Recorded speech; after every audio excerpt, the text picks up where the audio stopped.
এবার টাঙ্গাইলের বাজারগুলোতে সপ্তাহের ব্যবধানে ২০ থেকে ৫০ টাকা পর্যন্ত বেড়েছে মাছের দাম। সরবরাহ কম থাকায় দাম বেড়েছে বলছেন ব্যবসায়ীরা। টাঙ্গাইলের পার্ক বাজার থেকে মাছের দরদাম জানিয়েছেন সহকর্মী কাউসার আহমেদ। টাঙ্গাইলের বাজারগুলোতে মাছের দাম বেড়েই চলছে। ব্যবসায়ীরা বলছেন সপ্তাহের ব্যবধানে কেজি প্রতি মাছের দাম ২০ থেকে ৫০ টাকা পর্যন্ত বেড়েছে। তারা বলছেন যে আগে বাজারে যে পরিমাণ দেশীয় প্রজাতির মাছ আসতো, এখন আর সেই পরিমাণ মাছ আসে না। এখন যে সমস্ত মাছ বাজারে পাওয়া যাচ্ছে এর বেশিরভাগই চাষকৃত।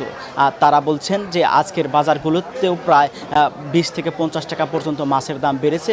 আর পার্কের বাজারে আজকে বোয়াল মাছ বিক্রি হচ্ছে ১,৫০০ টাকা থেকে শুরু করে ২,৫০০ টাকা পর্যন্ত। কাতল মাছ বিক্রি হচ্ছে ২৮০ টাকা থেকে শুরু করে ৪০০ টাকা কেজি আকার বেঁধে। আর এছাড়াও রুই মাছ বিক্রি হচ্ছে ২৫০ থেকে ৩৫০ টাকা কেজি দরে। আর এদিকে পাবদা মাছ বিক্রি হচ্ছে ৩০০ থেকে শুরু করে ৪০০ টাকা কেজি দরে।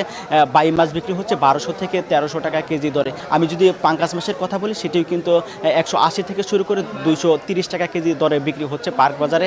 আর এছাড়াও কিন্তু যে তেলাপিয়া মাছ রয়েছে সেটিও ১৮০ থেকে ২২০ টাকা দরে বিক্রি হচ্ছে। পুঁটি মাছ বিক্রি হচ্ছে ১৮০ থেকে ৩০০ টাকা কেজি দরে। এই বাজারে টাঙ্গাইল ছাড়াও পার্শ্ববর্তী সিরাজগঞ্জ, নাটোর, ভৈরব, ময়মনসিংহ সহ দেশের বিভিন্ন অঞ্চলের পাইকাররা এই বাজারে মাছ নিয়ে আসেন। আর এই বাজারের মাছ কিন্তু জেলা শহরের চাহিদা মিটিয়ে উপজেলার যে সমস্ত হাট বাজার রয়েছে সেই সমস্ত বাজারের চাহিদাও মিটিয়ে থাকে। আর ১-১.৫ মাস পরে যখন দেশীয় প্রজাতির মাছ অর্থাৎ নদী, বিল বা হাওরের মাছ বাজারে আসবে তখন দাম অনেকটাই কমে যাবে। তো এই ছিল টাঙ্গাইলে মাছের দাম বৃদ্ধির সর্বশেষ তথ্য।